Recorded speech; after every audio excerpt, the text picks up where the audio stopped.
how to be taken seriously by angel investors. And I'm on a mission, really, to make it faster and fairer for founders to raise investment. There's a lot of mystique around the world of angel investing. I keep talking about evidence and quantifying, and that's what it takes right now.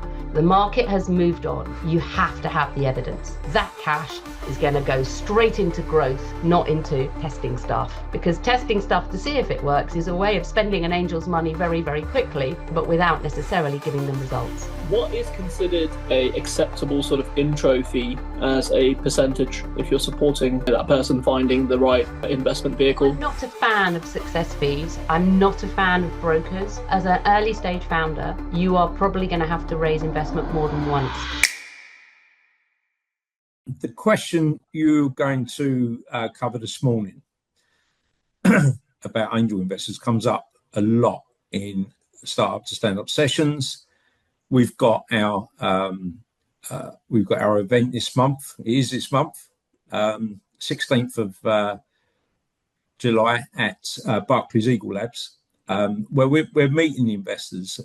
We've partnered with a big angel group, which is fantastic, and we're going to be doing some networking and whatever else. But it's a question that always comes up about how to be taken seriously by angel investors. So I'm going to hand it over to you. Any questions and stuff, we're just firing. Super. I should probably introduce myself. Yeah.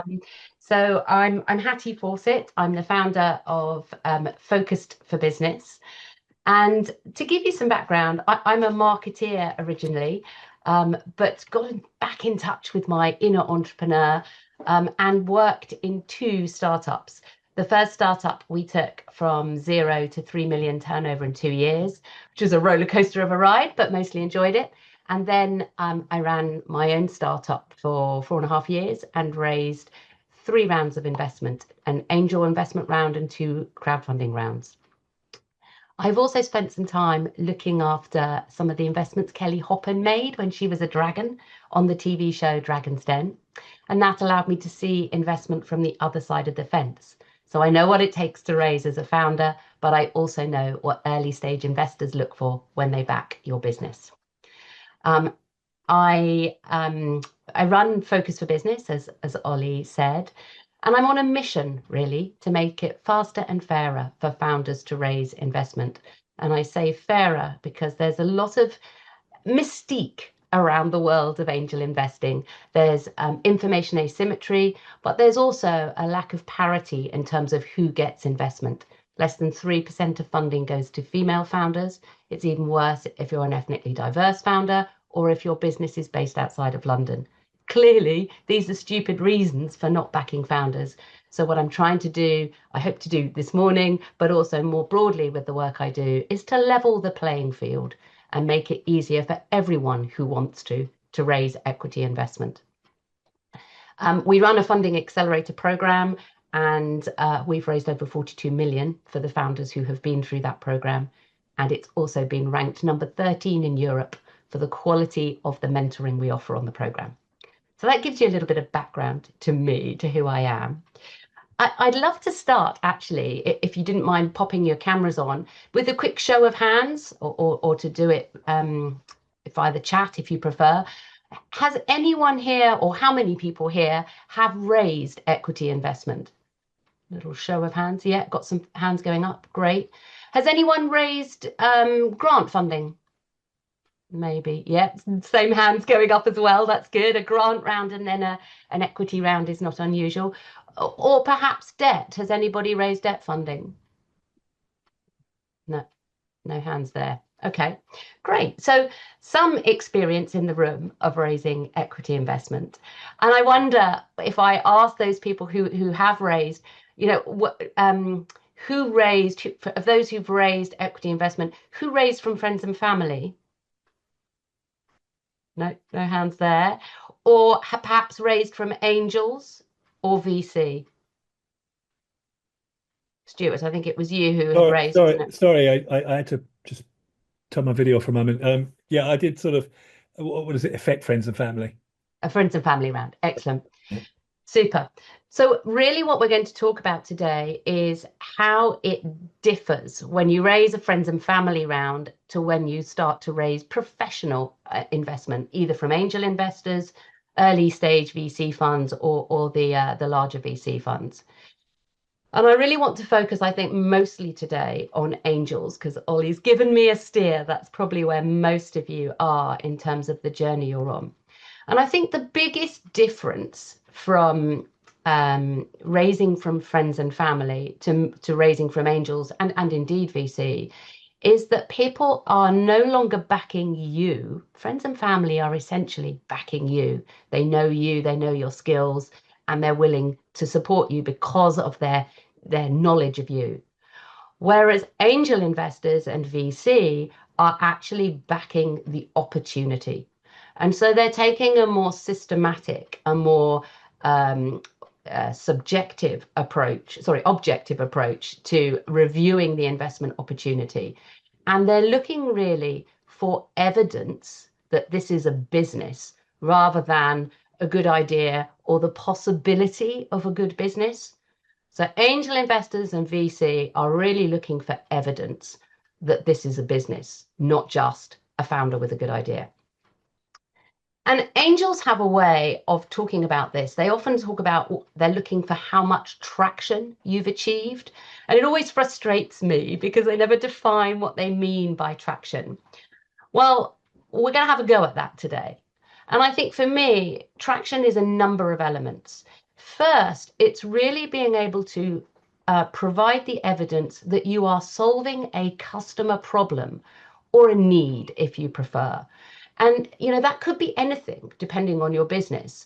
And very often as a founder, it comes from your own lived experience, either in the work environment or in your personal life. You've experienced something, you've discovered there's no real ready solution to the thing you were looking for. And you've started to innovate and develop a product or service that solves the problem you were experiencing. It may not be a problem you personally experienced, but you've observed, you've seen in the workplace, for example. And what investors, serious investors, are going to want you to do is to be able to quantify that problem. For example, we worked with one business who was looking at just how many clothes are thrown away. So people throw 1 in 2 of the clothes they buy away, probably without even wearing them. And something like 32 billion garments go into landfill every year. Now that's not sustainable, okay? And investors can see that's not sustainable. And so if you're solving that big problem, they're going to sit up and take some interest. Another one we've worked with recently had this lovely line: AI can help you write a legal contract, but it can't help you ensure every member of your team is abiding by that contract. And if you're not abiding by the contract, it costs your business X number of £1,000s a year. So this ability to quantify, to show the impact of the problem if it is not solved, is one of the first things that really helps you stand out when you go and talk to professional investors, angel investors, rather than just friends and family. They're looking for evidence. So the more you can do to capture those numbers, the better. The second thing investors are looking for when they talk about traction, well, the second thing is about proving you can solve the problem.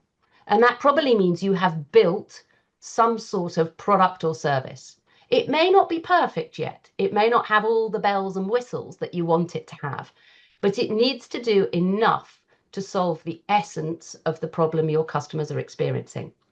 Now, in a world of AI, you know, it's actually got quite easy to build products and services, whether you're vibe coding or, you know, pulling something together with 3D printing or whatever you might be doing. It is definitely now easier to get to a basic product. And so the goalposts have moved. Investors really do not back ideas anymore, certainly in the UK, to a certain extent in Europe. Little bit different in America, possibly.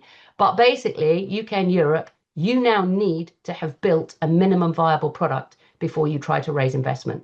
And it was great to hear that Stuart had got grant funding before he did equity investment, because this is a very common route to actually building that product or service. If it's a bit more complex or needs clinical trials or there's some deep tech involved, sometimes it is hard to build that first minimum viable product without a little bit of support and funding. And that's where grant funding really plays its role now. So getting to a product or service is really important. And I'm afraid in today's environment, getting to a product or service and building something without testing it with customers or potential customers isn't enough either. You've got to have that extra piece. You've got to have done some beta trials or some a short period of allowing customers to use your product or service maybe for free before they then go and pay for it. Because investors also want the evidence that customers are benefiting from using your product or service. So they're looking for you to be able to say, you know, we save our customers X amount of time or Y amount of money, or we allow them to do something they couldn't previously do, and that gives them an outcome of Z. So it's identifying a problem, building a product or service that solves that problem, and it's testing that with customers so that you can quantify the benefit. There's a theme here, isn't there? I keep talking about evidence and quantifying, and that's what it takes right now. Investors are not bucking hunches or ideas. The market has moved on. You have to have the evidence. So traction's important. Problem, product or service that solves the problem. And then the next thing is evidence that you can secure customers who will pay for that product or service. And that's kind of a twofold process. There's a bit of go to market in there. Who's the right customer? How do I reach them? How do I, what's the sales process to get them on the hook? And then there's a little bit of, okay, testing how much they'll pay for your product and showing that you can consistently get happy paying customers. So that idea of recurring revenue, or at least loyal customers who come back and buy more than once. Quite a lot. And I think it's quite a big shift. If you've taken friends and family money and you've got your business to, you think a good point, it's a significant shift in your mindset to go, right, now we need to raise equity investment. The mindset needs to shift again. It's all about evidence. It's all about quantifying why this is a valuable business. That's what investors are looking for. There's one other thing that isn't strictly speaking traction, but is about how you get to traction. And that's team. And again, as I said, friends and family are probably backing you. They know your skill set. Angel investors, VC and beyond are going to be looking at who's the team behind the business, because it's people that get stuff done. And it is pretty rare for one person to have all the skills that are needed to run a business. So they'll be asking you really to be very self-reflective, very self-aware, and go, what are my skills and what do I bring to the business? But what am I lacking, and how have I replaced what I'm lacking by building a team? It can be quite hard, that bit. We all like to think we're wonderful. And you know what? As founders, we probably are. We're pretty good at spinning plates and doing lots of things. But that is not sustainable. It's okay for a friends and family round. It is not okay for an angel round. They want to know this is a business that's tooled up, skilled up to grow. And that means building a team. So if I was to summarize what's the difference between friends and family and angels, I think angels, they're not looking for a perfect business. There can still be gaps, but you need to be aware and ready to discuss what those gaps are. But they are looking for evidence that you have built this business to such an extent that you can grow it to the next stage. It's ready for an angel investor's cash. That cash is going to go straight into growth, not into testing stuff and seeing if it works. Because testing stuff to see if it works is a way of spending an angel's money very, very quickly, but without necessarily giving them results. So they're really looking to see that you're ready for the cash. So if that's what angels are looking for, how do you give them this information? What do you need to tell them? How do you need to present it to them? And I think that's quite interesting. There's a lot of focus with the founders I talk to on their pitch deck, almost as if your pitch deck is the be all and end all.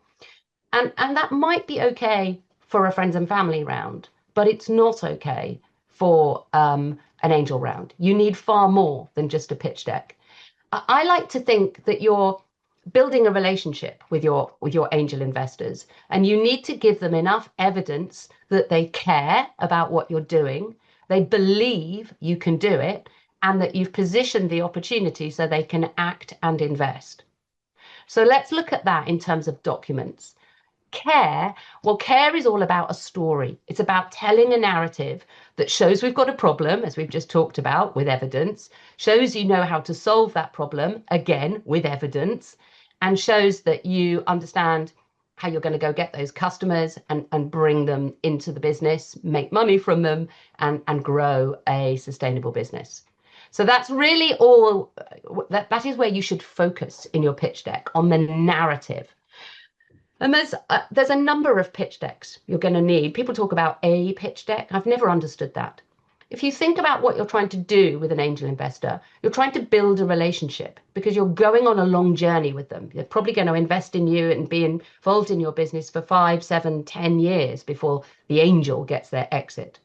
That's a long time to be working with somebody. So you've got to build a relationship that's grounded on trust and rapport and common understanding of the journey you're going on. So there's where your pitch deck comes in, but not just one. You're going to need an elevator pitch, maybe 60 seconds, 90 seconds, to get an angel on the hook. That's the start of a relationship building program. Once you've got their interest, you're probably going to need to go into a bit more detail, have a meeting, maybe do a 10-minute presented pitch. And if you've still got them on the hook at the end of that, then you're probably going to need to leave them with some information that they can use to start doing their due diligence. So you're probably also going to need a business plan in a pitch deck that goes into the real detail of some of your marketing activity, the roadmap for product, what you've achieved so far, and that sort of stuff. So don't think about one pitch deck. Think about a variety of decks that you're using at different stages to capture an angel investor's interest. A pitch deck isn't, even 3 pitch decks, 4 pitch decks, 5 pitch decks isn't enough either. Investors need to believe in the opportunity. And for me, this is about historic accounts if you're already trading, but also a strong financial forecast that shows the story of growth. Investors are backing you because you're going to make them money. So you've got to show how the business grows. And that's typically done in either a 3 or a 5-year financial forecast. And it needs some detail. This needs a P&L, a cash flow, a balance sheet. It needs a sheet that shows how the team grows over time as the business grows. And it needs to show what is driving growth in your business. I hate those forecasts that I see all too often where founders just apply a random percentage increase month on month to show growth in their business. What is that? That is meaningless. It is activities that drive growth, not percentage hope, wishful thinking. So you, in your forecast, you want to show, what new products are you launching and how does that bring new revenue into the business? What new markets or customer segments are you going to approach? And what does that do for revenue and indeed cost and profit? So you need to show the activities that are driving growth, not just apply a random percentage increase month on month. And if you've got a really detailed forecast, that helps investors believe in you. And I'm going to give you a little case study on that in a second. And then you want an investor to act. They need to know that this is a place where they can put their money and get a commercial return. And this is really the bit where you need a valuation for your business. And you need to be able to show a clear exit strategy so an investor can see how they're going to be able to sell their shares and get their money back. And you need to be able to demonstrate what that return might look like. So that's a 3-stage process. It's about evaluation today. And we actually have a process we take people through on our funding accelerator program that has 3 stages. We get you to value your business using usually 5 different valuation formulas. So that gives you a valuation range, high point, low point, midpoint. But that range is a bit academic. So then we get you to ground it based on your stage and sector. So benchmark it against your peer group. And we have a tool that we use for that allows you to answer some questions so we can see what stage you're at. You define the sector you're in, and then we benchmark your valuation against your peer group based on stage and sector. So you can see if you're in the right ballpark. And then the final stage is a very posh term. We do a comparable analysis, which basically means we look at businesses that have raised investment recently. What was their value? What was their valuation based? And they need to obviously be on a similar stage and sector to you. And then we plot all those valuations, and we plot your proposed valuation on a little cluster chart, so you can see whether you're slap bang in the middle, on the line, as it were, the average line, or whether you're above or below the line. And if you are, how you justify that. And if you go through this 3-stage process, you've actually got a lot of evidence to justify why that valuation is the right valuation. Most angel investors don't do this. They look at averages and leave it at that. But we actually support you in building evidence for your valuation so that you're in a stronger position to have a negotiation with an investor, because that's what it's going to be about. So you get a valuation. You also need to think about how you're going to exit the business. So who might buy your business in 5, 7, 10 years' time, and at what exit valuation, so you can then calculate an ROI. It's actually quite a simple process when you know how to do it, but you need evidence and data to support it. And that's why when you're on our programs, we give you access to some very specialist corporate finance databases, so you have that. And in my experience, the founders who raise fastest are the ones who have got not just a deck, but a strong financial forecast, a valuation they can justify, and a clear route to exit. So stop obsessing about your pitch deck. And if you haven't got those other elements, forecast, valuation, exit strategy, and ROI, start focusing on those. Now, I thought I would bring all that together with a little example. I wonder how many of you have come across Pequel, the UK's first female urinal, with co-founders Hazel and Amber. They're actually based in Somerset. And they went through our funding accelerator when they did their very first funding round, just after I think they did a friends and family founder round, and then they did an angel round. And they joined our program to do the angel round. And the reason they joined, they were already having meetings with investors. Their pitch deck was brilliant. It was full of vision for how the world was going to change. They had a super problem. The problem they solve is, at big events, the queues for the loos for women are huge. And all the time a woman is in the queue for the loo, they are not in the event, either enjoying the event or spending their money, which is what the event organizer wants. Okay, so they had to reduce the queues for the loo in order to increase spend at events. That's your commercial problem. And the pitch deck was brilliant at conveying this, as you might imagine. Investors were really interested. It's quite a fun idea, right? Quite an interesting product too. So they were having meetings with investors, but after the first meeting, after doing their pitch, they never got investors replying to them. They felt like they were being ghosted. They realized there must be something missing from their investment opportunity, but they weren't sure what it was. So they joined our program and used Sprint 1 of our program to review all the documents they had. And we quickly spotted the problem was the forecast. It wasn't detailed enough. It didn't show how the business was going to grow. It didn't show enough detail for investors to buy into the story of growth. The vision, perfect in the pitch deck. The story of growth, a bit lacking. So they took our financial forecast template. They worked with one of our forecast mentors, and they actually turned up to week 8 of our program, which is pitch day, saying, we're here to pitch, but we actually don't need your money because we've just closed the funding round. They had shared their forecast with the British Design Fund. The British Design Fund had said, this is the most detailed, the most thorough forecast we've ever seen. It allows us to understand how your business is going to grow. And for that reason, we buy into the story and we're in. So they became the lead investor. They then picked up a follow-on investor, Tom, the founder of Monzo Bank, and one of the angels on our program actually closed the round for them.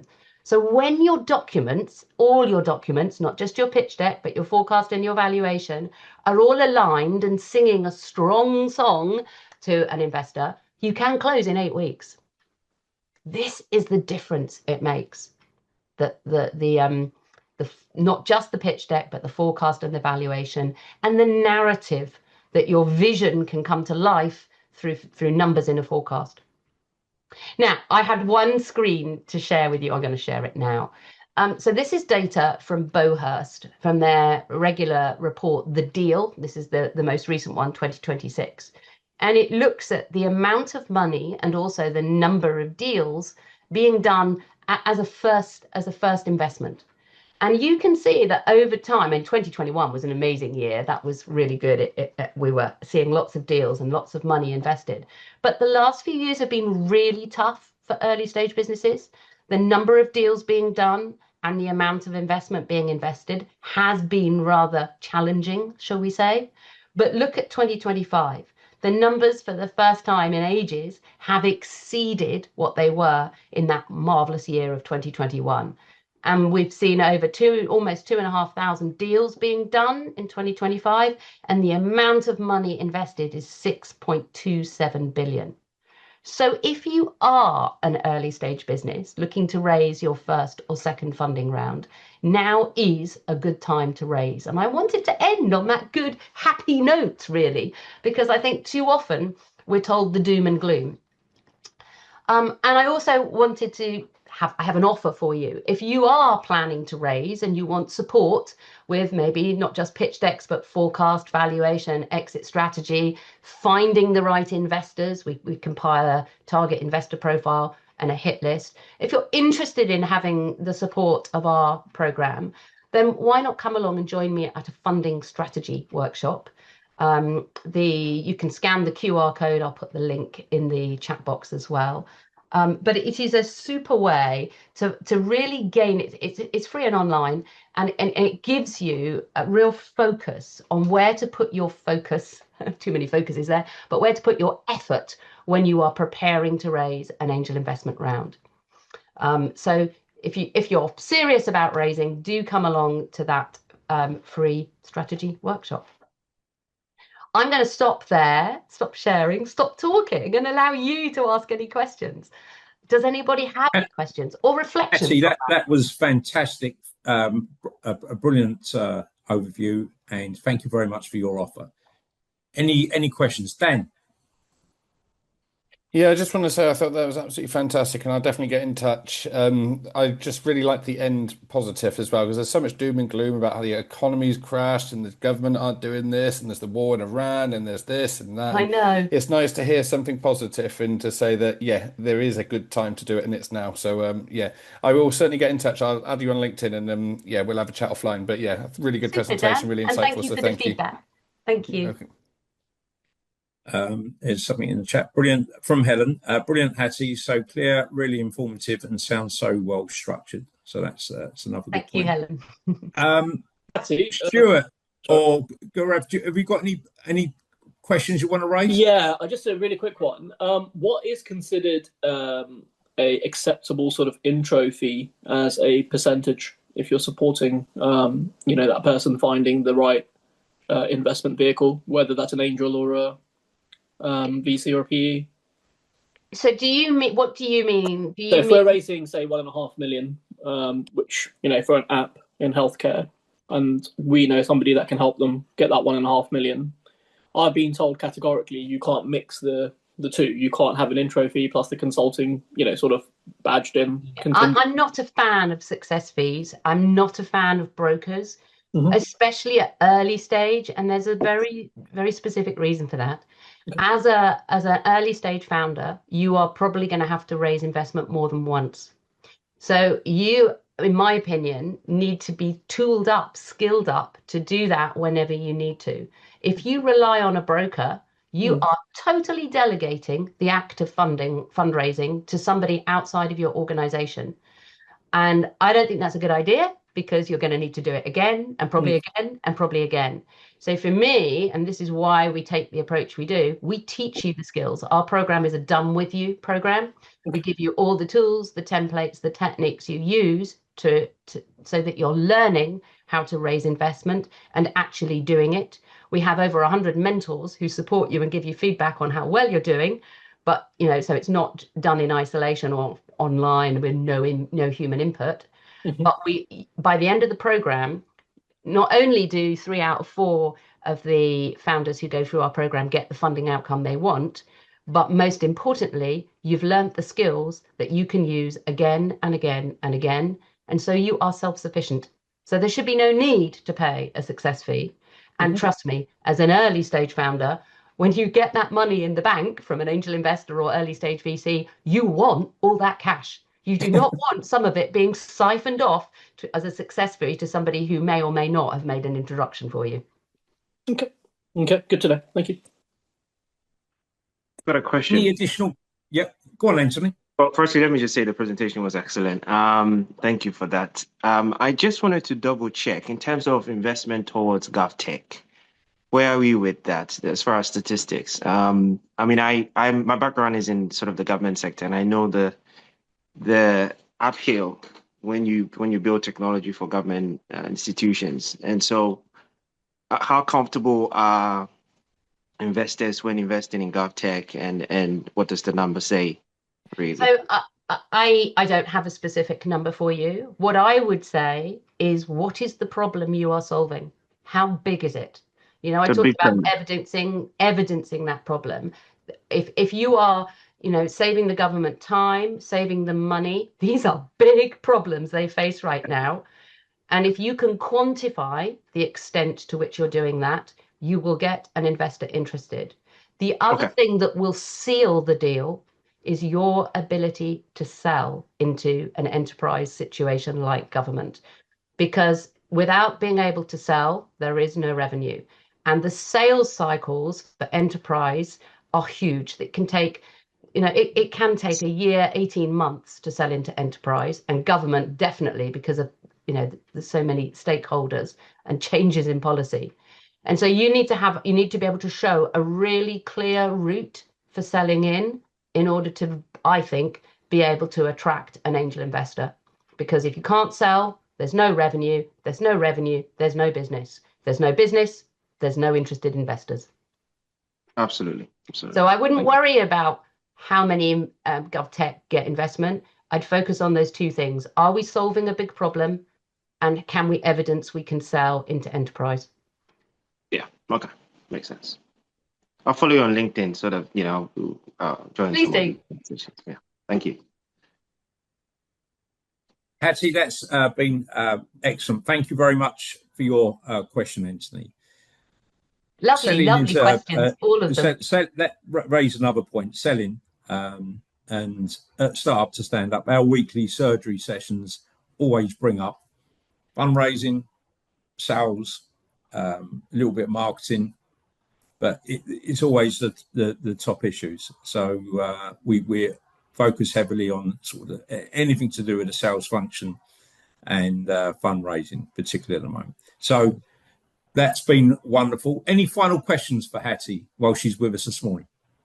Anyone in? No, I think we've exhausted that. So thanks again. Thanks for the offer. We'll get that put on our platform. Stuart, was you going to raise something? No, I was just unmuted myself in case I got the chance to say, Hattie, that was great. Thank you very much. It's an absolute pleasure. Thank you all for being having such good questions and being so engaged with the content. I really appreciate it. And I've just put my LinkedIn into the chat box too. Excellent. You're going to get a lot of love. Carrying on the conversation. Hattie, you're going to get a lot of love and thank yous and big ups on LinkedIn the next few days from us. So thank you very much. And you're welcome back anytime. Thank you, Ollie. It's always a pleasure. Well, Have a good day, everybody. Thanks, everyone. I'll speak to you in half an hour, Ollie. Bye.